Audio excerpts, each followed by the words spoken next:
Kate's your timekeeper. I'm ready. Imagine that your land is taken from you, your livelihood, past, present, and future. The land that you and your ancestors have shared for thousands of years to survive and thrive in life, in a 3D company that has no face, doesn't ask you questions, and doesn't care about your welfare, comes in and destroys everything you know, care for, and love.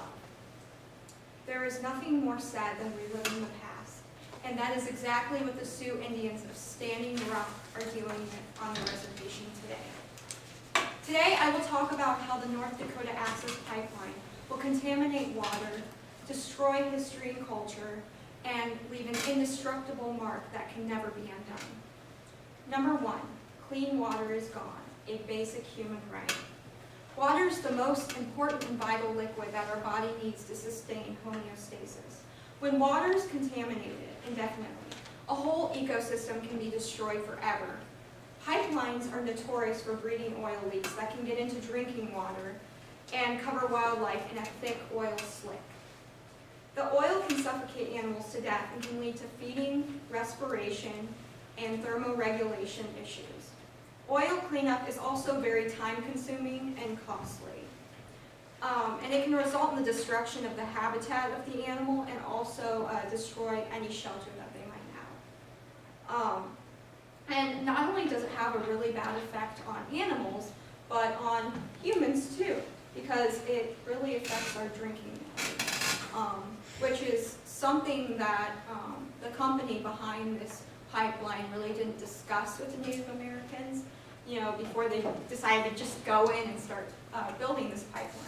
So that's not okay, because there are always going to be risks when you build pipelines next to water sources. A few more health issues that come with these oil leaks are kidneys, liver tumors, wheezing, runny nose, and irritated eyes, to name a few. And then, of course, like I said, benzene found in crude oil is linked to tumors. So, cancerous, so you have the carcinogens in this benzene that cause, leukemia and also neurological problems.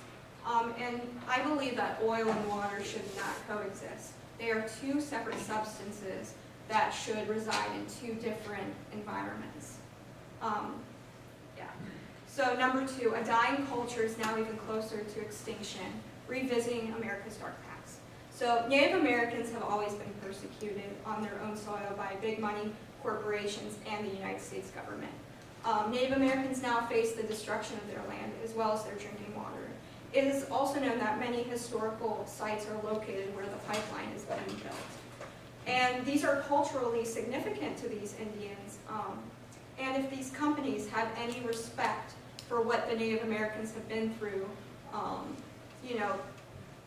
from the colonial times up until now, they would leave them in peace and let them have their clean water and have their, sacred lands and their dignity. So I think it's really important that, in an age where we look back and as Americans, we remember, that at a time there was a way of doing things that maybe wasn't right. For instance, with the Lakota Indians, we forced them to assimilate to the American way of life by instituting these schools that would pressure them into learning English rather than their own native language.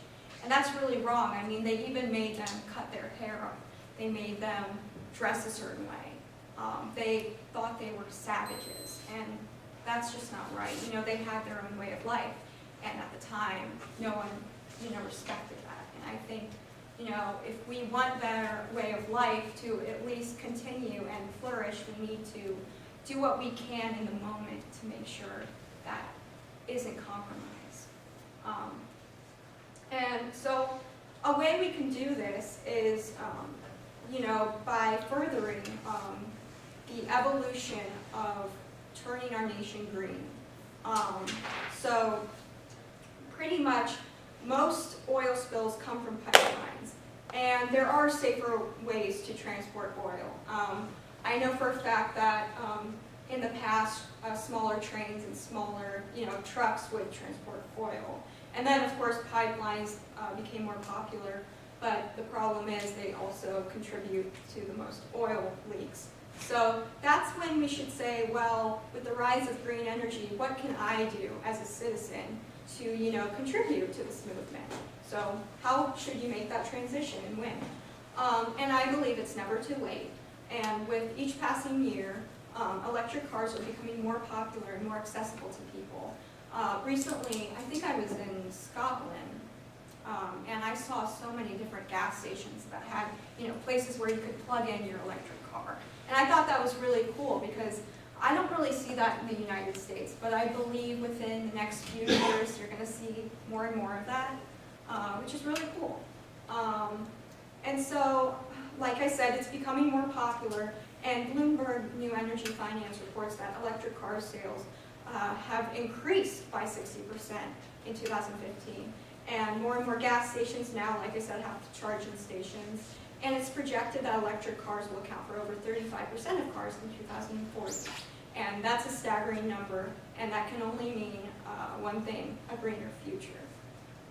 So not only are pipelines temporary, but they have lasting effects that cannot be reversed.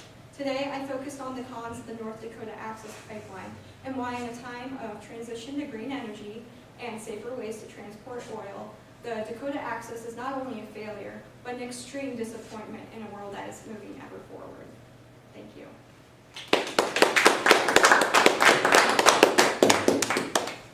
All right, the floor is open for questions.